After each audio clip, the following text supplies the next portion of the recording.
வெற்றி வாழ்வு திருச்சபையினுடைய காலை ஆராதனைக்கு வந்திருக்கிற உங்கள் யாவரையும் நம்முடைய ஆண்டவரும் இரட்சகருமாகிய இயேசு கிறிஸ்துவின் நாமத்தினாலே வாழ்த்தி வரவேற்கிறேன். இந்த ஆராதனைக்கு ஆரம்பமாக நம் கண்களை மூடி கர்த்தரை நோக்கி ஜெபிப்போம். எங்கள் அன்பின் பிதாவே, உம்முடைய குமாரனாகிய இயேசு கிறிஸ்துவின் நாமத்திலே உம்மண்டை நாங்கள் வருகிறோம். இந்த அற்புதமான மன மகிழ்ச்சியின் ஓய்வு நாள் காலை வேளைக்காக உமக்கு நன்றி செலுத்துகிறோம். ராஜா, நீ ராஜாதி ராஜா, கர்த்தாதி கர்த்தர், நீர் சேனைகளின் கர்த்தர். ஆண்டவரே, நீர் பரிசுத்தர். ஆண்டவரே, உமக்கு நன்றி செலுத்துகிறோம். ஆண்டவரே, உமக்கு முன்பாக நாங்கள் பணிந்து குனிந்து ஆராதனை செய்கிறோம். ஆண்டவரே, நீர் வல்லமையுள்ள தேவன். ஆண்டவரே, எங்கள் மத்தியில் இருக்கிற உம்முடைய பிரசன்னத்துக்காக உமக்கு நன்றி செலுத்துகிறோம். எங்கே 2-3 பேர் உம்முடைய நாமத்தினாலே கூடி வருகிறார்களோ அங்கே அவர்கள் மத்தியிலே நான் வாசமாய் இருக்கிறேன் என்று நீர் சொன்ன தெய்வம். ஆண்டவரே, உம்முடைய வார்த்தையின்படி நீர் எங்கள் மத்தியிலே அசைவாடி கொண்டிருக்கிறதுக்காக உமக்கு நன்றி செலுத்துகிறோம். ராஜா, இந்த காலை வேளையிலே ஆண்டவரே, நாங்கள் உம்மை துதித்து ஆராதிக்க போகிறோம். இந்த ஆராதனை உம்முடைய கரத்திலே நாங்கள் ஒப்பு கொடுக்கிறோம். ஆராதிக்கிற உம்முடைய தாசரை நீர் மறைத்து ஆண்டவரே, உம்முடைய பிரசன்னத்தை அவர் மூலமாக நீர் ஊழியம் செய்யும்படியாய் நாங்கள் ஜெபிக்கிறோம். கர்த்தருடைய வார்த்தையை நாங்கள் நோக்கி பார்க்கும் பொழுது கர்த்தருடைய வல்லமையும் அபிஷேகமும் ஆண்டவரே தயவும் உம்முடைய பிரசன்னமும் புறப்பட்டு வரட்டும். சுகமும் பலனும் ஆரோக்கியமும் ஜீவனும் நல்வாழ்வு உண்டாகட்டும் என்று நாங்கள் ஜெபிக்கிறோம். ஆண்டவரே, உமக்கு நன்றி செலுத்துகிறோம். வந்திருக்கிற ஒவ்வொருவரையும் நீர் ஆசீர்வதிப்பீராக. இணையதளத்தின் மூலமாக பார்த்து கொண்டிருக்கிற ஒவ்வொரு பிள்ளையும் உம்முடைய வல்லமையான கரத்திலே நாங்கள் ஒப்புக் கொடுக்கிறோம். தொடர்ந்து இந்த ஆராதனை முழுவதையும் நீர் பொறுப்பெடுத்துக் கொள்வீராக. இசைக்கருவிகளை வாசிக்கிற உம்முடைய தாசர்கள் மீது உம்முடைய அபிஷேகம் தங்கியிருக்கட்டும் என்று நாங்கள் ஜெபிக்கிறோம். தொடர்ந்து எங்களை ஆசீர்வதியும். துதி கனம் மகிமை எல்லாவற்றையும் நாங்கள் ஒருவருக்கே செலுத்துகிறோம். இயேசுவின் நாமத்தில் ஜெபிக்கிறோம் பிதாவே, ஆமென், ஆமென்.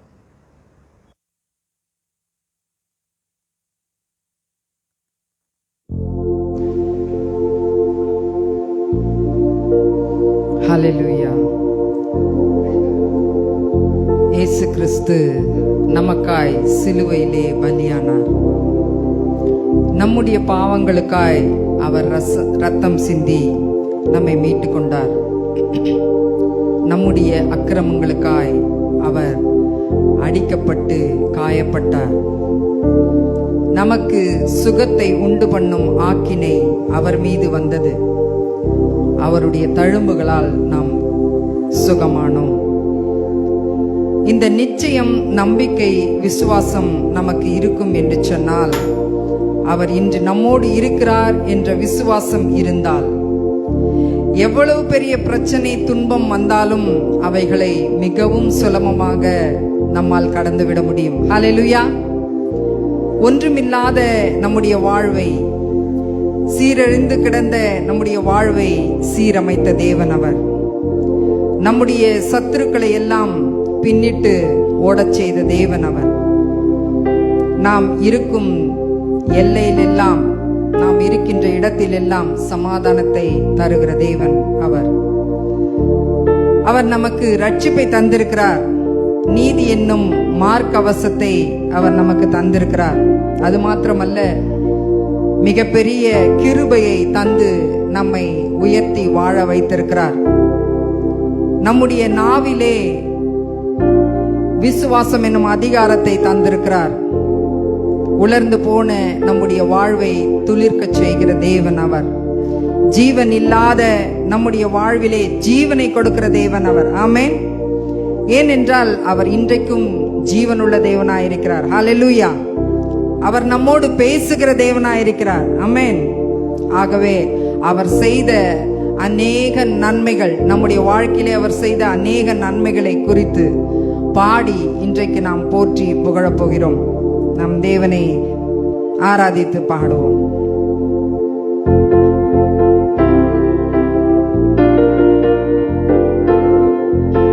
கரங்களை தட்டி உற்சாகமாய் தேவனை ஆராதிப்போம்.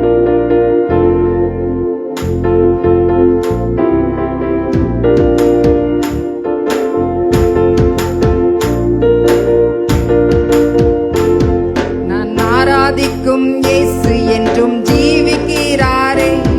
அவர் தேவனாயினும் என்னோடு பேசுகிறாரே.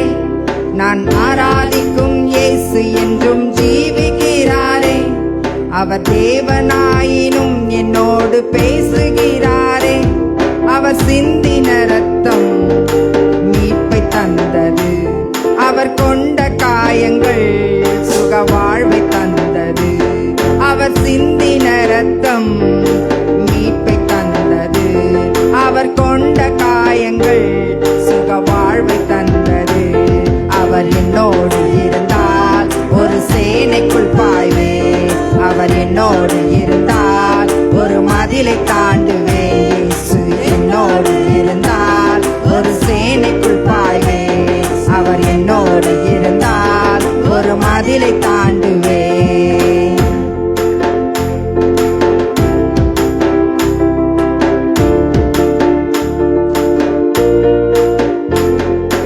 உடைந்து போன என் வாழ்வை சீரமைச்சாரே. அரணான பட்டணம் போல் மாற்றிவிட்டாரே. உடைந்து போன என் வாழ்வை சீரமைச்சாரே. அரணான பட்டணம் போல் மாற்றிவிட்டாரே. என் சத்துருக்கள் பின்னிட்டு ஓடச் செய்தாரே. என் எல்லை எங்கிலும் சமாதானம் தந்தாரே. என் சத்துருக்கள் பின்னிட்டு ஓடச் செய்தாரே. என் எல்லை எங்கிலும் சமாதானம் தந்தாரே.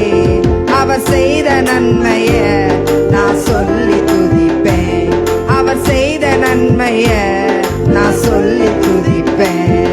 அவர் என்னோடு இருந்தால் ஒரு சேனைக்குள் பாய்வே. அவர் என்னோடு இருந்தால் ஒரு மதிலை தாண்டுவே. இயேசு என்னோடு இருந்தால் ஒரு சேனைக்குள் பாய்வே. அவர் என்னோடு இருந்தால் ஒரு மதிலை தாண்டுவே.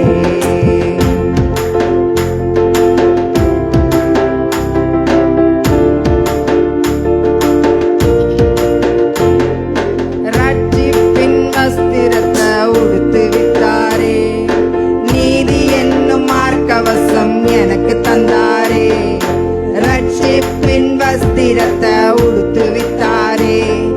நீதி என்னும் மார்க்கவசம் எனக்கு தந்தாரே. கிருபையை தந்து என்னை உயர்த்தி வைத்தாரே. என் நாவின் மேலே அதிகாரம் வைத்தாரே. கிருபையை தந்து என்னை உயர்த்தி வைத்தாரே. என் நாவின் மேலே அதிகாரம் வைத்தாரே. அவர் செய்த நன்மையை நான் சொல்லி துதிப்பேன். அவர் செய்த நன்மையை நான் சொல்லி துதிப்பேன். அவர் என்னோடு இருந்தால் ஒரு சேனைக்குள் பாய்வே.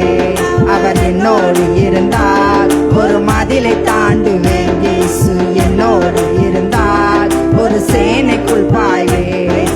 என்னோடு இருந்தால் ஒரு மதிலை தாண்டுவேன்.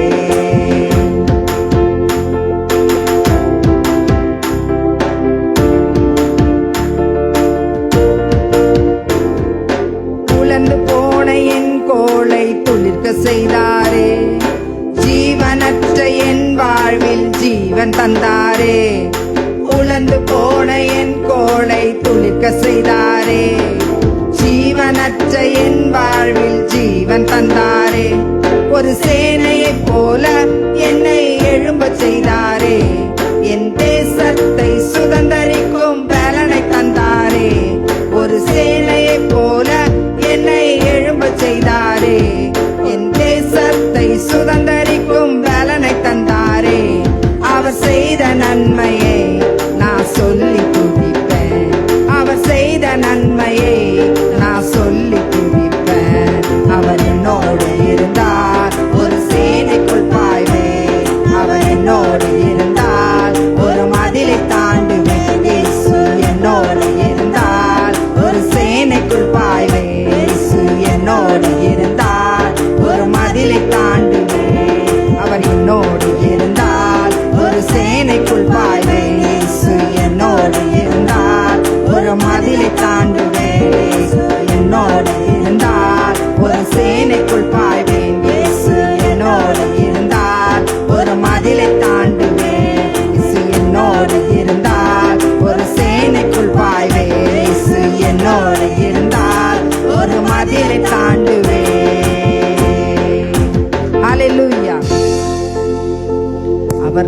நம்மோடு இருக்கிறார் என்று சொன்ன ஒரு நம்பிக்கை நமக்கு இருக்கும் என்று சொன்னால், அது ஒரு மதிலை போல இருந்தாலும், நம்முடைய வாழ்க்கையிலே பிரச்சனைகள் மதிலை போல இருந்தாலும் அதை தாண்டக்கூடிய பலனை நம் தேவன் நமக்கு கொடுப்பார். ஹல்லேலூயா, ஆமென். மலைகள் விலகினாலும் பர்வதங்கள் நிலை பெறுந்தாலும் உன் கிருபை விலகாமலும் அவருடைய சமாதானத்தின் உடன்படிக்கை நம்மை விட்டு விலகாமலும் நிலை பெறாமலும் இருக்கும் என்று வேதத்திலே சொல்லப்பட்டிருக்கிறது. அவருடைய கிருபை எப்பொழுதும் நம்மை விட்டு விலகாமல் இருக்கின்றது. அவர் நமக்கு அநேக வாக்குத்தத்தங்களை கொடுத்திருக்கிறார். உன்மேல் கோபம் கொள்ளுவதில்லை என்று சொல்லி வாக்கு கொடுத்திருக்கிறார். உன்னை நான் கடிந்து கொள்வதில்லை என்று சொல்லி நம்மேல் ஆணையிட்டு இருக்கிறார். நம்முடைய பாவங்களை எல்லாம் அவர் மன்னித்திருக்கிறார். நம்முடைய அக்கிரமங்களை அவர் எண்ணுவதில்லை என்று சொல்லி நமக்கு வாக்கு கொடுத்திருக்கிறார். கொடுமைக்கு தூரமாவாய், நீதியினால் ஸ்திரப்படுவேன், பயமில்லாதிருப்பேன், திகிலுக்கு தூரமாவேன் என்று சொல்லி வேதத்திலே சொல்லப்பட்டிருக்கிறது. எதுவும் உன்னை அணுகுவதில்லை என்று சொல்லி இருக்கிறார். உனக்கு விரோதமாய் எழும்பி வருகிற ஆயுதம் ஒன்றுமே வாய்க்காதே போகும் என்று சொல்லி வேதத்திலே நாம் வாசிக்கின்றோம். ஒருவேளை நீங்கள் நம்பி இருந்த மனிதர்கள் உங்களை கைவிடலாம். அவர்களை நீங்கள் முழுவதுமாய் நம்பி இருந்தாலும் சில வேளைகளிலே அவர்கள் கைவிரித்து விடலாம். ஆனால் நம்மை மறவாத தேவன் அவருடைய கிருபையை கொண்டு என்னாலும் நம்மை தாங்குகிற தேவனாய் அவர் இருக்கிறார். ஹல்லேலூயா. அவர் நான் உன்னை விட்டு விலகுவதில்லை, உன்னை கைவிடுவதே இல்லை என்று சொல்லி நமக்கு வாக்கு கொடுத்திருக்கிறார். ஆமென். வாக்குரைத்த தேவன் வாக்கு மாறாதவர். இன்றைக்கும் அவர் உயிரோடு இருக்கிறார். ஆமென். இன்னொரு பாடலை பாடி நம் தேவனை மகிமைப்படுத்துவோம்.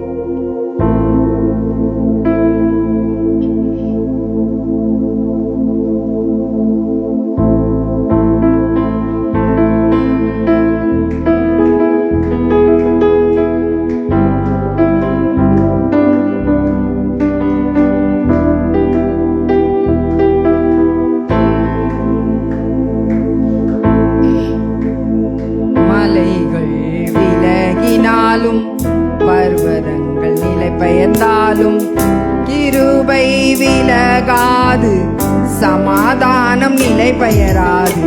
மலைகள் விலகினாலும் பர்வதங்கள் நிலை பெயர்ந்தாலும் கிருபை விலகாது, சமாதானம் நிலை பெயராது. மலைகள் விலகினாலும் கிருபை விலகாதையா, கிருபை விலகாதையா. இயேசையாவும் கிருபை விலகாதையா, கிருபை விலகாதையா. மலைகள் விலகினாலும் பர்வதங்கள் நிலை பெயர்ந்தாலும் கிருபை விலகாது, சமாதானம் நிலை பெயராது. மலைகள் விலகினாலும்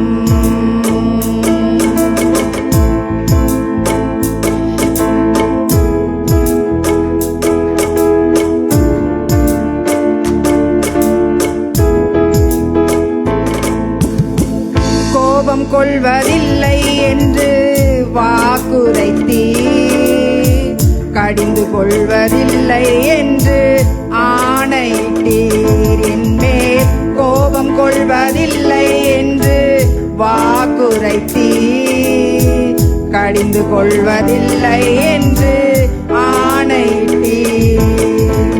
பாவங்களை மன்னித்தீர், அக்கிரமங்கள் எண்ணுவதில்லை. பாவங்களை மன்னித்தீர், அக்கிரமங்கள் எண்ணுவதில்லை. இயேசு எனக்காய் பலியானதனால், இயேசு எனக்காய் பலியானதனால்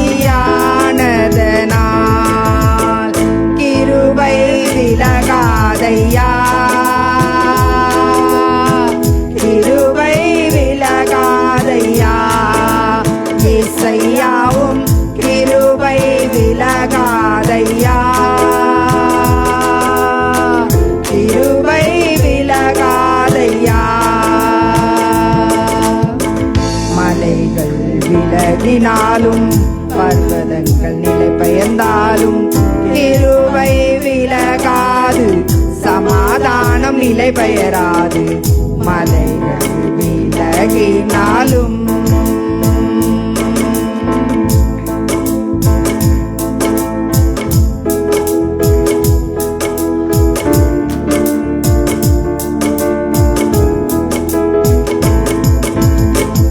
நீதியினால் நான் ஸ்திரப்படுவேன், கொடுமைக்கு நான் தூரமாவேன்.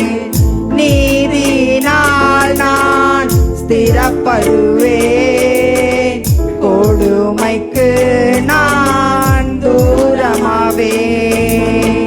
பயமில்லாதிருப்பேன், திகிலுக்கு தூரமாவேன். பயமில்லாதிருப்பேன், திகிலுக்கு தூரமாவேன். எதுவும் என்னை அணுகுவதில்லை, எதுவும் என்னை அணுகுவதில்லை. கிருபை விலகாதையா, கிருபை விலகாதையா. இசையாவும் கிருபை விலகாதையா, கிருபை விலகாதையா. மலைகள் விலகினாலும் பர்வதங்கள் நிலை பெயர்ந்தாலும் கிருபை விலகாது, சமாதானம் நிலை பெயராது. மலைகள் விலகினாலும்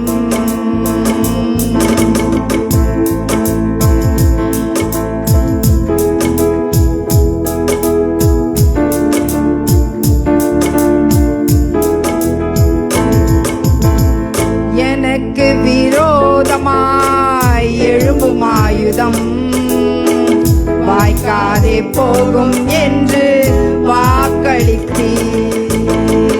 எனக்கு விரோதமாய் எழும்பும் ஆயுதம் வாய்க்காதே போகும் என்று வாக்களித்தீர். எனக்கு விரோதமாய் நியாயத்தில் எழும்பும் நாவை, எனக்கு விரோதமாய் நியாயத்தில் எழும்பும் நாவை குற்றப்படும்படி செய்திடுவே, குற்றப்படும்படி செய்திடுவே. கிருபை விலகாதையா, கிருபை விலகாதையா. இசையாவும் கிருபை விலகாதையா, கிருபை விலகாதையா. மனிதர்கள் விலகினாலும் நம்பினோர் கைவிரித்தாலும் கிருபை விலகாது, சமாதானம் நிலை பெயராது. மனிதர்கள் விலகினாலும் நம்பினோர் கைவிரித்தாலும் கிருபை விலகாது, சமாதானம் நிலை பெயராது. மலைகள் விலகினாலும் கிருபை விலகாதையா, கிருபை விலகாதையா. இசையாவும் கிருபை விலகாதையா, கிருபை விலகாதையா. இசையாவும் கிருபை விலகாதையா, கிருபை விலகாதையா.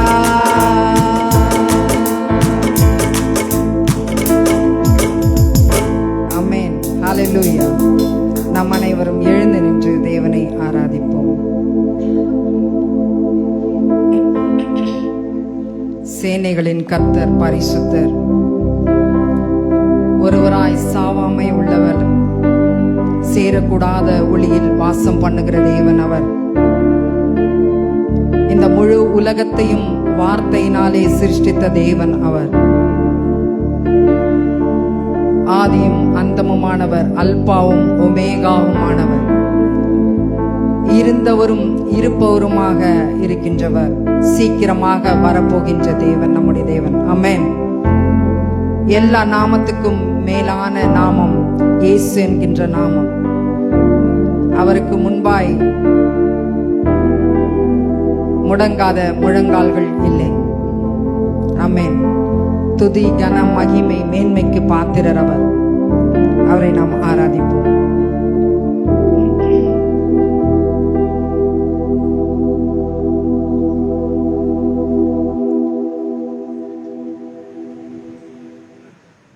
உயரமும் உன்னதமுமான சிங்காசனத்தில் வீற்றிருக்கும், உயரமும் உன்னதமுமான சிங்காசனத்தில் வீற்றிருக்கும் சேனைகளின் கர்த்தராகிய ராஜாவை என் கண்கள் காணட்டும். சேனைகளின் கர்த்தராகிய ராஜாவை என் கண்கள் காணட்டும். சேனைகளின் கர்த்தர் பரிசுத்தர், சேனைகளின் கர்த்தர் பரிசுத்தர், சேனைகளின் கர்த்தர் பரிசுத்தர், பரிசுத்தர் பரிசுத்தரே, பரிசுத்தர் பரிசுத்தரே. சேனைகளின் கர்த்தர் பரிசுத்தர், சேனைகளின் கர்த்தர் பரிசுத்தர், சேனைகளின் கர்த்தர் பரிசுத்தர், பரிசுத்தர் பரிசுத்தரே. ஓ பரிசுத்தர் பரிசுத்தரே.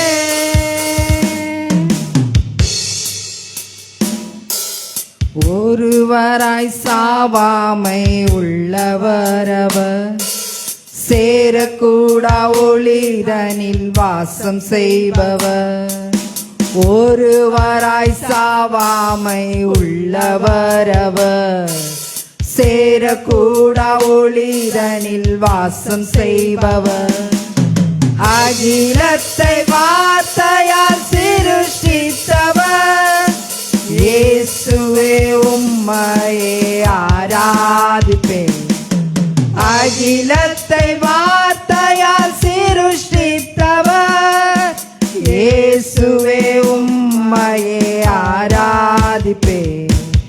சேனைகளின் கர்த்தர் பரிசுத்தர், சேனைகளின் கர்த்தர் பரிசுத்தர், சேனைகளின் கர்த்தர் பரிசுத்தர், பரிசுத்தர் பரிசுத்தரே.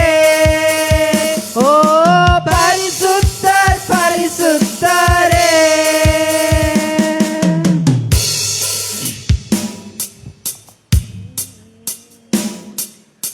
ஆதியும் அந்தமும் மாணவர், அல்பாவும் ஒமேகாவும் மாணவரவர். ஆதியும் அந்தமும் மாணவரவர், அல்பாவும் ஒமேகாவும் மாணவரவர். இருந்தவரும் இருப்பவரும், சீக்கிரம் வரப்போகும் ராஜா இவர். இருந்தவரும் இருப்பவரும், சீக்கிரம் வரப்போகும் ராஜா இவர். சேனைகளின் கர்த்தர் பரிசுத்தர், சேனைகளின் கர்த்தர் பரிசுத்தர், சேனைகளின் கர்த்தர் பரிசுத்தர், பரிசுத்தர் பரிசுத்தரே.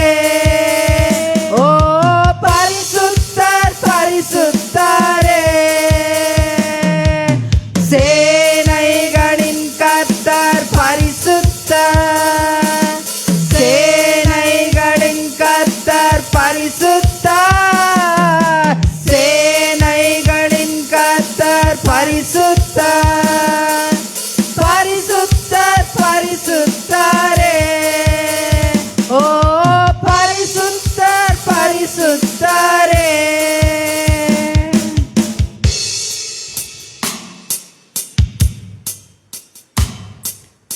எல்லா நமத்திலும் மேலானவர், முழங்கால்கள் முடங்கிடும் இவருக்கு முன். எல்லா நமத்திலும் மேலானவர், முழங்கால்கள் முடங்கிடும் இவருக்கு முன்.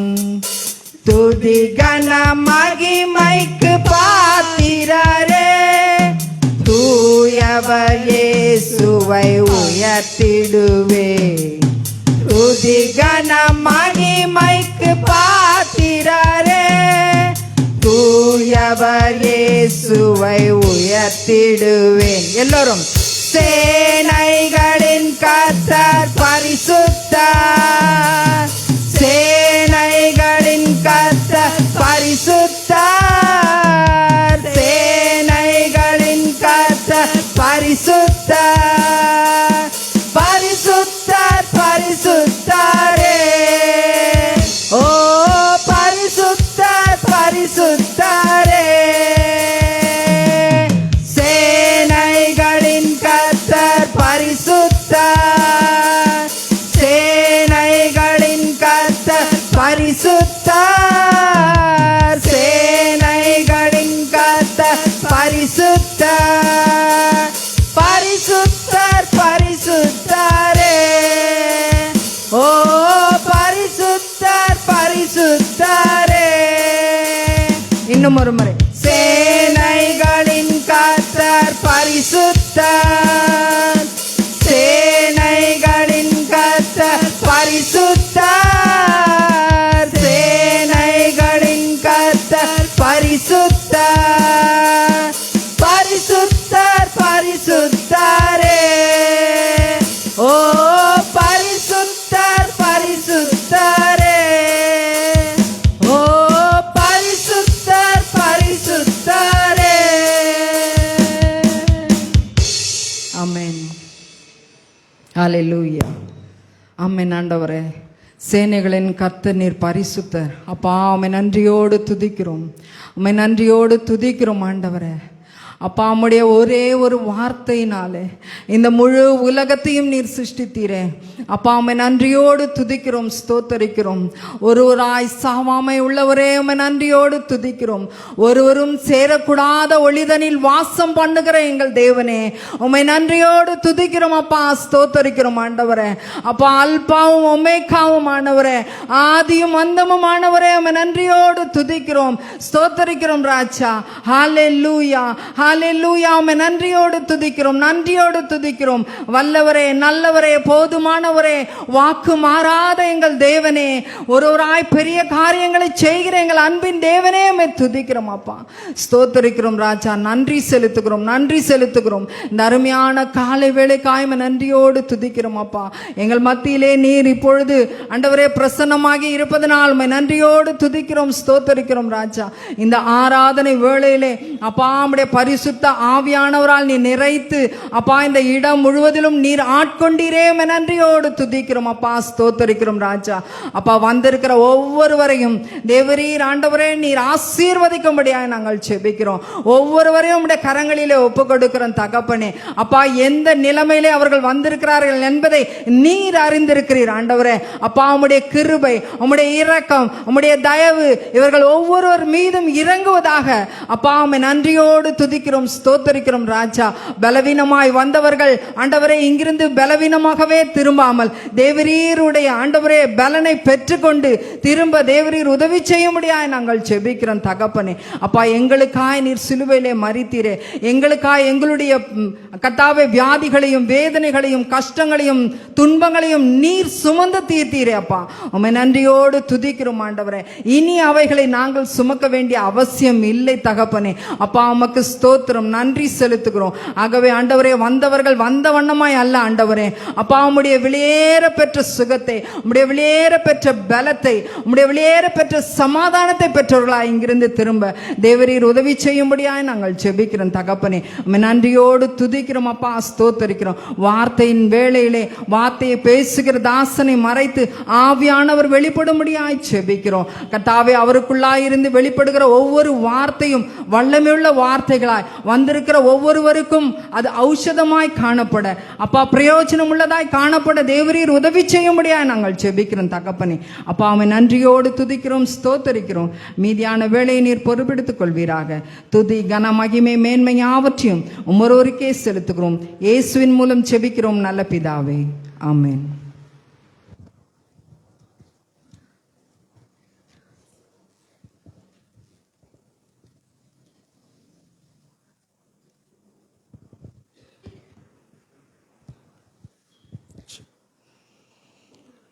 பிரியமானவர்களே, நாம் இப்பொழுது காணிக்கையிலும் தசமபாகத்திலும் தேவனுடைய ராஜ்யத்தில் விதைக்கும்படி வந்திருக்கிறோம். ஆகவே உற்சாகத்துடன் நாம் விதைக்கிறவர்களாக இருக்கணும். வேதம் இந்த தசமபாகத்தையும் காணிக்கையும் எப்படிப்பட்ட ஒரு மனப்பான்மையோடு நாம் விதைக்க வேண்டும் என்பதை சொல்லுகிறது. ஆகவே ஆதியாகமம் 8ஆம் அதிகாரம் 22 வசனம். ஆதியாகமம் 8, பூமியுள்ள நாளளவும் விதைப்பும் அறுப்பும் சீதளமும் உஷ்ணமும் கோடைக்காலமும் மாரிக்காலமும் பகலும் இரவும் ஒழிவதில் என்று தம்முடைய உள்ளத்தில் சொன்னார். பிரியமான நாம் இங்கே பார்க்குறோம், இந்த காணிக்கையை எதன் அடிப்படையில் நாம் செலுத்துகிறவர்களாக இருக்கிறோம் என்றால், விதைப்பும் அறுப்பும் என்கிற ஒரு ஆவிக்குரிய ஒரு பிரமாணத்தின் அடிப்படையில் நாம் செலுத்துகிறவர்களாக இருக்கிறோம். இந்த ஆவிக்குரிய ஒரு பிரமாணம் எங்கே இருக்குது அப்படின்னா, எல்லாருக்கும் இது வேலை செய்யாது, இந்த உலகத்தாருக்கு இது வேலை செய்யாது. இந்த ஆவிக்குரிய பிரமாணம் யாருக்கு வேலை செய்யும்? நான் ஆண்டவரை சொந்த இரட்சகராக ஏற்றுக்கொண்ட நம் அனைவருக்கும் இது வேலை செய்யும். யாரா? இயேசுவை சொந்த இரட்சகராக ஏற்ற நமக்கும் இதை இந்த ஆவிக்குரிய பிரமாணத்தை என்ன பண்ணியிருக்கிறாருன்னா திருச்சபையில் தேவன் வச்சிருக்கிறார். இந்த ஆவிக்குரிய பிரமாணத்தை நாம் என்ன பண்ணணும்னா கேள்விப்படணும், ஏற்றுக்கொள்ளணும், விசுவாசிக்கணும். 4வது ரொம்ப முக்கியம், செயல்படுத்தணும். இல்லைங்க நான் விசுவாசிக்கிறேங்க அப்படின்னா இல்லை. பாருங்க, விசுவாசம்னா கிரியை செய்யணும் இல்லையா? அந்த கிரியை எப்படின்னா கொடுக்கிற மூலியமாக நாம் விசுவாசிக்கிறோம் என்பதை வெளிப்படுத்துகிறோம். இந்த 4வது 3வது ரொம்ப முக்கியம். விசுவாசமும் கொடுக்கறதும் சேர்ந்து வரணும் பாருங்க. இல்லைன்னா இது வேலை செய்யாது. இல்லைங்க நான் விசுவாசிக்கிறேன் அப்படின்னா இல்லை, கொடுக்கணும். வேதம் சொல்லுது, கொடுங்கள் அப்பொழுது கொடுக்கப்படும், நன்றாய் அளந்து உங்கள் மடியில போடுவார்கள். எப்படின்னா வேற மாதிரி, நம்ம கொடுக்குற மாதிரி தேவன் அப்படி கொடுக்கல. ஏன்னா இவர் சர்வ வல்லமுள்ள தேவன், சர்வ ஞானி, எல்லாவற்றையும் சிருஷ்டித்த தேவன்.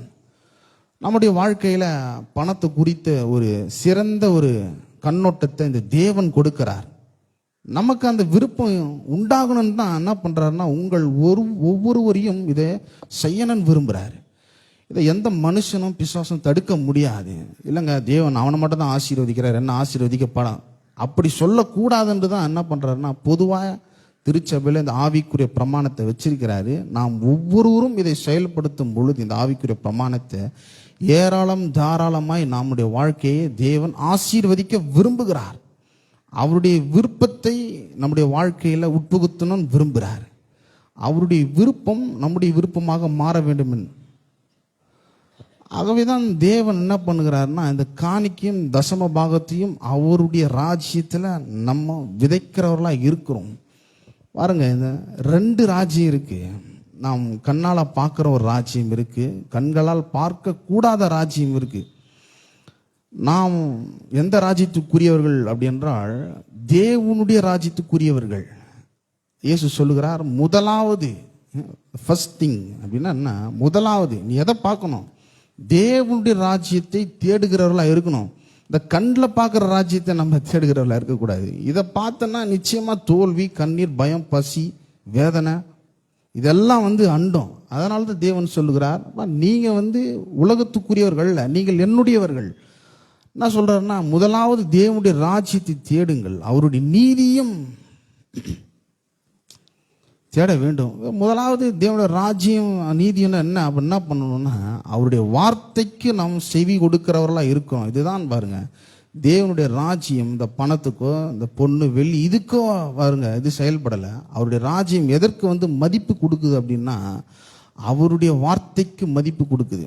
ஆகவே தான் அவருடைய வார்த்தை என்ன சொல்லுகிறது, இந்த பண விஷயத்தில் அவருடைய வார்த்தை என்ன சொல்லுகிறதோ அதன்படி நம்ம செய்ய வேண்டும். அதுதான் தேவன் சொல்லுகிறார். இந்த பண விஷயத்தில் நீ தேவனுடைய ராஜ்யம் என்ன சொல்லுகிறதோ அதன்படி செய்தால் நிச்சயமா விதைப்பு அறுப்பு என்கிற ஆவிக்குரிய பிரமாணத்தின் மூலியமாக நீ செய்தால் இந்த உலகத்தார் இல்லை வித்தியாசமாக இருப்பேன். ஆகவே தான் பழைய உடன்படிக்கையில் பழைய ஏற்பாட்டிலலாம் ஆபிரகாம், ஈசாக்கு, யாக்கோபு, தாவீது இப்படிப்பட்ட பெரிய பெரிய ஆட்கள் எல்லாம் எப்படி இந்த வரலாற்றில் இடம் பெறாங்கன்னா இவர்கள் எல்லாரும் விசுவாசித்தார்கள், தேவனை தேடினார்கள். ஆமாம், அது உண்மை. இன்னொன்று இருக்கு, இவர்கள் எல்லாரும் கொடுத்தார்கள். பாருங்க ஆபிரகாம் என்ன பண்ணார்னா தனக்கு உண்டான எல்லாவற்றிலையும் தசமபாகம் செலுத்தினார். யார்? இந்த ஆசீர்வதிக்கப்பட்ட ஆபிரகாம். ஆபிரகாம் மட்டும் இல்லைங்க, ஈசாக்கும் என்ன பண்ணார்னா விதைத்தார். ஆதியாகமும் 26ஆம் அதிகாரத்தில் ஈசாக்கு எப்படி ஒரு ஆவிக்குரிய பிரமாணத்தை செயல்படுத்துறார் அப்படின்னு பார்த்தோம்னா 26ஆம் அதிகாரம் 1ஆம் வசனம், ஆபிரகாமின் நாட்களில் உண்டான பஞ்சத்தை அல்லாமல் இன்னும் ஒரு பஞ்சம் தேசத்தில் உண்டாயிற்று. அப்பொழுது ஈசாக்கு பெலிஸ்தருக்கு ராஜாவாகிய அபிமெலேக்கின் இடத்தில்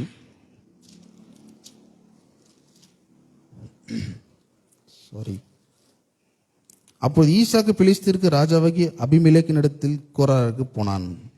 கர்த்தர் அவனுக்கு தரிசனமாகி நீ எகிப்துக்கு போகாமல் நான் உனக்கு சொல்லும் தேசத்திலே குடியிரு, இந்த தேசத்திலே வாசம் பண்ணு, நான் உன்னுடனே கூட இருந்து உன்னை ஆசீர்வதிப்பேன், நான் உனக்கும் உன் சந்ததிக்கும் இந்த தேசங்கள் யாவையும் தந்து உன் தகப்பனாகிய ஆபிரகாமுக்கு நான் இட்ட ஆணையை நிறைவேற்றுவேன். பாருங்க, நான் சொன்னேன் இல்லையா, நாம் தேவனுடைய ராஜ்யத்தை கூறியவர்களாக இருக்கிறோம். தேவனுடைய ராஜ்யம் ஒரு ஆவிக்குரிய ராஜ்யமாக இருக்கிறது. இந்த ஆவிக்குரிய ராஜ்யம் தான் இப்படிப்பட்ட ஒரு விதைப்பு அறுப்பு என்கிற பிரமாணத்தை வச்சிருக்கிறது. எதற்குன்னா பண விஷயத்தில் ஒரு ஆசீர்வாதம் நமக்கு கட்டளையிட வேண்டும் என்று தேவன் விரும்புகிறார். இந்த இடத்துல பார்க்குறோம், கண்ணில் பார்க்குற ராஜ்யம் ஒன்று இருக்கு. இந்த ராஜ்யம் என்ன பாருங்க, என்ன ஆகுது அப்படின்னா ஆபிரகாமின் நாட்களில் உண்டான பஞ்சத்தை அல்லாமல் அந்த தேசத்தில் ஒரு பஞ்சம் உண்டாகுது. பாருங்க, இந்த பஞ்சத்திலிருந்து தப்பிக்கணும்னா எல்லாம் பாருங்க எகிப்துக்கு போறாங்க. ஆனா தேவன் சொல்லுகிறார், இல்ல ஈசாக்கு, நீ வேற ராஜ்யத்துக்குரியவன், நீ என்னுடைய உடன்படிக்கையின் மக்கள், நான் உன்னை காப்பாற்றுவேன், நான் உன்னை ஆசீர்வதிப்பேன். வார்த்தையை கொடுத்திருக்கிறார். ஆசீர்வதிக்கப்பட்ட ஜனங்கள் அவர்கள் எப்படி செயல்படுத்த வேண்டும் என்று தேவன் விரும்புகிறார் என்றால் அவருடைய வார்த்தைக்கு செவி கொடுக்கிறவர்களா இருக்கணும். இதே தான் நாமும் செய்கிறவர்களா இருக்கிறோம். பாருங்க, தேவனுடைய ராஜ்யம் என்ன சொல்லுகிறது, முதலாவது அவருடைய ராஜ்யத்தை தேடுங்கள் இல்லையா. இந்த இடத்துல சொல்லி கொடுக்குறாரு, என் ராஜ்யத்துக்கு கூறியவர்களா நீ இருக்கிற, நான் சொல்றத நீ செஞ்சா நிச்சயமா செழிப்பு, ஆசீர்வாதம், பரிபூர்ணம் உண்டாயிருக்கும்.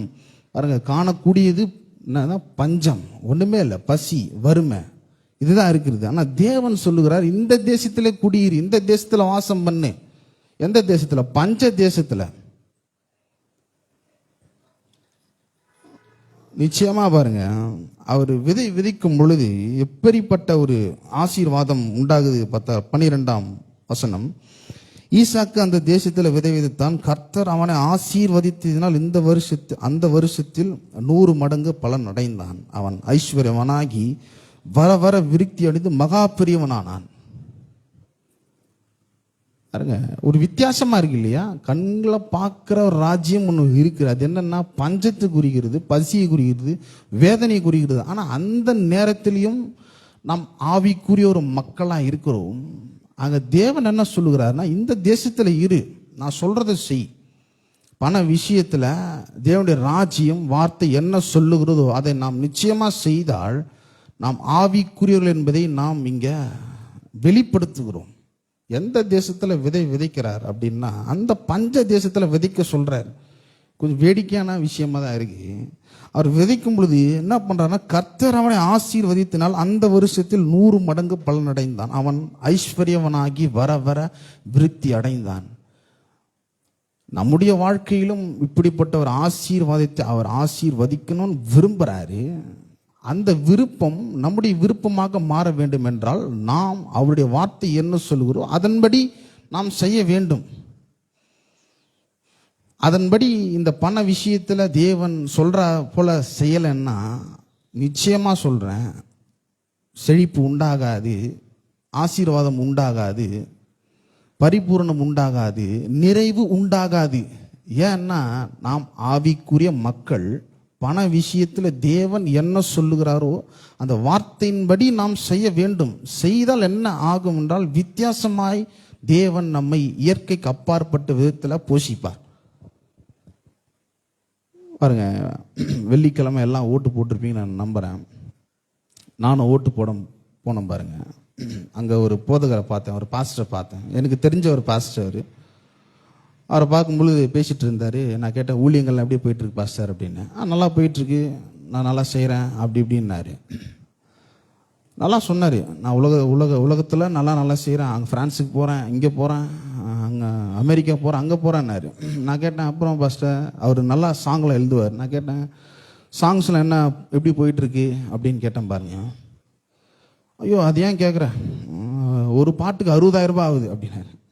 அவர் சொன்னார், நான் அங்கே போகிறேன் இங்கே போகிறேன். நான் நினச்சேன்னா அந்த மனுஷன் அங்கே போகிறான்றான் இங்கே போகிறான்றான், ஒரு பாட்டுக்கு 60,000 ரூபா இப்படி மூக்கால் அழுகுறாங்க அப்படின்னு நினச்சேன். பாருங்க, அவர் பாஸ்டராக இருக்கிறாரு, அவர் தேவனுடைய ராஜ்யத்தை தேடுறவர் தான் இருக்கிறார். ஆனால் பண விஷயத்தில் தேவனுடைய ராஜ்யம் என்ன சொல்லுகிறதோ அதை செய்யலை அவர். ஆவிக்குரிய ஒரு பிரமாணம் இருக்கிறது, விதைப்பு அறுப்பு என்கிற ஒரு பிரமாணத்தை அவர் நிறைவேற்றலை. இத்தனைக்கும் அவருக்கு 3 சபை இருக்கு. பாஸ்டர் அப்படின்னா மக்கள் கொஞ்சம் பாவம் தான் நான் நினைக்கிறேன். அவரே அதை விசுவாசிக்கல, அதை செயல்படுத்தலைன்னா அந்த மக்கள் எப்படி அதை கேட்பார்கள், விசுவாசிப்பார்கள். பாருங்க, நான் அப்படிப்பட்ட ஒரு பின்னணியிலேருந்து தான் வந்தேன். அதை பாஸ்டர் நான் போகிற சர்ச்சு தான் அவர். அந்த பெந்தேகோஸ்து பின்னணியிலேருந்து நான் வந்தேன். பாருங்க, இந்த சர்ச்சுக்கு நான் 1.5 வருஷம் மேலே இருக்கும். சர்ச்சுக்கு வரும்பொழுது பாஸ்டர் காணிக்கை குறித்து பேசும்பொழுது அங்கே உட்காந்துட்டு இருப்பேன். உட்காந்து பற்றி பார்ப்பேன், என்னடா காணிக்கை இவர் இப்படி பேசுகிறாரு. ஏன்னா நான் போன சர்ச்செல்லாம் காணிக்கை அப்படின்னா லைன்லேயே நின்றுவாங்க, ஒரு காணிக்கை பாடல் அப்படின்வாங்க. அப்படி லைன்லேயே ஜாலியாக பேசிட்டு காணிக்கை போட்டு அப்படி வந்துடும். அதை பற்றி ஒரு சத்தியம், ஒரு அறிவு, ஒரு விசுவாசம் எங்களுக்கு இல்லை. ஏன் இன்னைக்கு இருக்கிற கிறிஸ்தவர்களுக்கு ஒரு செழிப்பு, ஒரு ஆசீர்வாதம் உண்டாகலை அப்படின்னா இந்த விதைப்பு அறுப்பும் என்கிற பிரமாணத்தை அவர்கள் கேள்விப்படவே இல்லை. கேள்விப்பட்டால் தானே ஏற்றுக்கொள்ள முடியும், விசுவாசிக்க முடியும், செயல்படுத்தணும். இருக்கிற போதகர்கள்லாம் இதெல்லாம் அந்த அளவுக்கு போதகர்களே இதை செயல்படுத்தணும் விரும்பலை. அப்புறம் எப்படி மக்கள் பண்ணுவாங்க? ஸோ அந்த பின்னணியிலேருந்து நான் வந்தேன். ஸோ இந்த போதனையை கேட்க கேட்க எனக்கு ஆர்வமாக இருந்தது. அப்போ தான் நினச்சேன், ஓ இதுதான் பிரச்சனை போல், இதை நம்ம கேட்கல, விசுவாசிக்கல. ஆனால் இப்போ எனக்கு என்னன்னா நிறைய கொடுக்கணும்னு ஆசையாக இருக்குது. சரி, அப்போ யாருக்கு கொடுக்குறோம் பாருங்க, அதையும் ஒரு கண்ணி மாதிரி இதில் இருக்குது. எல்லாம் நினைக்கிறோம், நான் பாஸ்டருக்கு கொடுக்குறேன் அப்படின்வாங்க. ஸோ நான் அப்படி தான் நினச்சேன், ஓ நான் பாஸ்டருக்கும் கொடுக்கணும் போல் அப்படின்ட்டு. அப்புறம் பாஸ்டர் நம்முடைய சபை போதகர் ரிச்சர்ட் டார்வின் இங்கே போதிக்கும் பொழுது எனக்கு இந்த ஞான அறிவுன்னுவாங்க பற்றியா, மனக்கண்கள் திறக்கப்பட வேண்டும் அப்படின்னு. இந்த காணிக்கை விஷயத்தில் எனக்கு மனக்கண்கள் திறக்கப்பட்டது அப்போ தான் அவர் போதிக்கும் பொழுது நாம் யாருக்கு கொடுக்குறோம் என்பதை, எப்படிப்பட்ட ஒரு மனப்பான்மையோடு நாம் கொடுக்குறோம் என்பதை நாம் கற்றுக்கொண்டேன். நான் பாஸ்டருக்கு கொடுக்கல, தேவனுக்கு கொடுக்குறேன். அப்படியும் இருக்கு, நான் பாஸ்டருக்கு கொடுக்குறேன்னா ஆசீர்வதிக்க முடியாதுங்க. ஏன்னா பாஸ்டர் சுவாசமுள்ள ஒரு மனுஷன். நாம் யாருக்கு கொடுக்கிறோம் என்பதை நாம் நன்றாக அறிய வேண்டும். பாருங்க, கர்த்தர் நல்லவர், நம்மளாம் பாக்கியவான்கள், நல்ல சபையில் இருக்கும். இது குறித்து நம்ம கேட்கிறோம். மற்றவர்கள் எப்படின்னு தெரியல, அவர்களை நான் இது பண்ணல, ஆனால் அவர்களுக்கு தெரியவில்லை. வேதம் சொல்வது சத்தியத்தை அறிவீர்கள், சத்தியம் உங்களை விடுதலையாக்கும். இந்த வசனம் திருவில்லியம் என்ற மொழிபெயர்ப்பில் என்ன சொல்லுதுன்னா, சத்தியத்தை அறிந்து கொள்ள வேண்டும், அப்பொழுது நீங்கள் விடுதலை ஆவீர்கள். பாருங்க, அந்த வசனம் எப்படி சொல்லுதுன்னா, சத்தியத்தை அறிவீர்கள்னா எப்படின்னா பொதுவாக சொல்லுது. அப்போ சத்தியத்தை அறிய வேண்டும் அப்படின்னா, இந்த மொழிபெயர்ப்பு எப்படி சொல்லுறதுன்னா, சத்தியத்தை அறிந்து கொள்ள வேண்டும், அந்த மொழிபெயர்ப்பு சொல்லுது. அப்போ பண விஷயத்தில் தேவன் என்ன சொல்லுகிறார் என்பதை நாம் அறிந்து கொள்ள வேண்டும், நாம் முயற்சிக்க வேண்டும். என்ன சொல்லுகிறதுன்னா, விதைக்க வேண்டும். பாருங்க, இன்னைக்கு நம்ம எல்லாம் நல்லா சம்பாதிக்கிறோம், நமக்கு நிறைய விருப்பங்கள் இருக்கு, நிறைய ஆசைகள் இருக்கு. அது எல்லாவற்றையும் நாம் திருப்தியா வாழணும்னா பணம் அவசியம். நிறைய பேருக்கு நிறைய ஆசைகள் விருப்பங்கள் நிறைவேறாமல் இருக்கு. ஏன்னா பண பற்றாக்குறை. ஆனா தேவன் சொல்லுகிறார், நமக்கு விருப்பத்தையும் அவர் தான் கொடுக்கிறார், அந்த விருப்பத்தை நிறைவேற்றத்துக்கு பணத்தையும் அவர் தான் கொடுக்கிறார். பாருங்க, இயேசுனுடைய கரத்துல என்ன பண்றாங்கன்னா 5 அப்பத்தையும் 2 மீனையும் கொடுக்கும் பொழுது, அதை அவர் ஆசீர்வதிக்கும் பொழுது 5000 பேர் மேல சாப்பிட்டு திருப்தி அடைந்தாங்க. திருப்தி அடைந்தது மட்டுமல்ல, மீதம் எடுத்தார்கள். ஆனா அதுக்கு முன்னாடி சீஷர்கள் சொல்றாங்க, என்கிட்ட ஒண்ணுமே இல்லை, இவ்வளவு பேர் இருக்கிறாங்க, எப்படி சந்திக்க. இப்படி நம்ம சொல்லக்கூடாதுன்னு தான் தேவன் என்ன சொல்லுகிறாருன்னா, ஆவிக்குரிய ஒரு பிரமாணத்தை வச்சிருக்கிறாரு. அதை என்ன பண்ணணும்னா ஆண்டவருடைய கரத்துல கொண்டு வர வேண்டும். நாம் ஆவிக்குரியவர்களாக இருக்கிறோம் என்பதை முதலாவது அவருடைய ராஜ்யத்தை நாம் தேடுகிற மனிதர்களாக இருக்கணும். பாருங்க, அப்ப தேடும் பொழுது பணம், இந்த வெள்ளி பொண்ணெல்லாம் நம்மை தேடி வரும், நம் காலின் கீழே கொட்டப்படும். நாம் அதன் பின்னாடி ஓடக்கூடாது. அதற்கு தான் இப்படிப்பட்ட ஒரு பிரமாணத்தை வச்சிருக்கிறாரு. என்ன பண்ணணும்னா, நம்ம சம்பாதிக்கும் பொழுது, சம்பளம் வரும் பொழுது தேவனை மகிமைப்படுத்தணும். வேலையை கொடுத்தவர் அவர், ஞானத்தை கொடுத்தவர் அவர். ஆகவே அவரை நான் கனம் பண்ணுகிறேன். ஆகவே என்ன பண்ணணும், அவருடைய கரத்துல கொடுக்கும் பொழுது, அதை அவர் ஆசீர்வதிக்கும் பொழுது, நிச்சயமா சொல்றேன், நம்ம பலுகி பெருகி இந்த பூமியை நிரப்பி ஆண்டு கொள்ளும் அந்த வார்த்தையின்படியே நாம் செய்கிறவர்களா இருப்போம். ஆகவே நாம் ஒரு உற்சாகத்தோடு, ஒரு அன்பின் நிமித்தமாக நாம் இந்த காணிக்கை அவருடைய ராஜ்யத்தில் நாம் விதைக்கிறவர்களா இருப்போம். நிச்சயமா மூக்கெல்லாம் அழுகுத்திட்டு இல்லை, சந்தோஷமா அவருடைய ராஜ்யத்தில் நாம் விதைக்கிறவர்களா இருப்போம். நாம் எடுத்துக்கொள்வோம், நாம் கரங்களை காணிக்கும் தேசம் எடுத்துக்கொள்வோம், அறிக்கையிடுவோம். பரலோக பிதாவே, இயேசுவின் நாமத்தில் இடத்துல வருகிறேன். என்னுடைய வாழ்க்கைக்கு நீரே ஆதாரமாக இருக்கிறீர். என்னிடத்தில் உள்ளதெல்லாம் நீர் கொடுத்தது. ஆகவே உம்மை கனம் பண்ணும்படி உம்முடைய ராஜ்யத்தில் விதைக்கிறேன். விதைப்பும் அறுப்பும் என்கிற பிரமாணத்தின்படி நான் செயல்படுத்துகிறேன். உம்முடைய வார்த்தைக்கு கீழ்ப்படுகிறேன். இயேசுவின் நாமத்தில் விதைக்கிறேன்.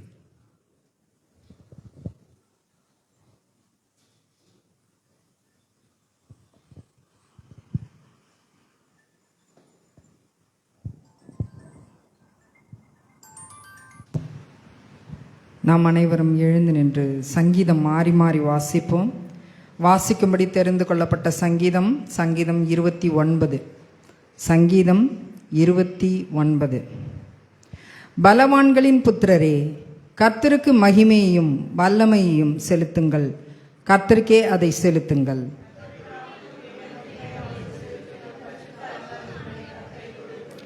கர்த்தருடைய சத்தம் தண்ணீர்களின் மேல் தொனிக்கிறது. மகிமையுள்ள தேவன் முழங்குகிறார். கர்த்தர் திரளான தண்ணீர்களின் மேல் இருக்கிறார். கர்த்தருடைய சத்தம் கேதுரு மரங்களை முறிக்கிறது. கர்த்தர் லீபனோனின் கேதுரு மரங்களை முறிக்கிறார்.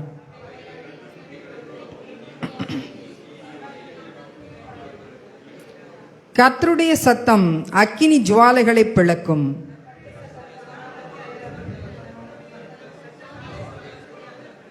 கர்த்தருடைய சத்தம் பெண்மான்களை ஈனும்படி செய்து காடுகளை வெளியாக்கும். அவருடைய ஆலயத்தில் உள்ள யாவரும் அவருடைய மகிமையை பிரஸ்தாபிக்கிறார்கள்.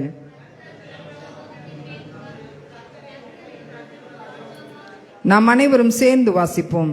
கர்த்தர் தமது ஜனத்துக்கு பலன் கொடுப்பார். கர்த்தர் தமது ஜனத்திற்கு சமாதானம் அருளி அவர்களை ஆசீர்வதிப்பார். வாசிக்க கொடுக்கப்பட்ட வேத பாடம் வாசித்து முடிந்தாயிற்று. தேவனே உமக்கு மகிமை உண்டாவதாக. ஆமேன்.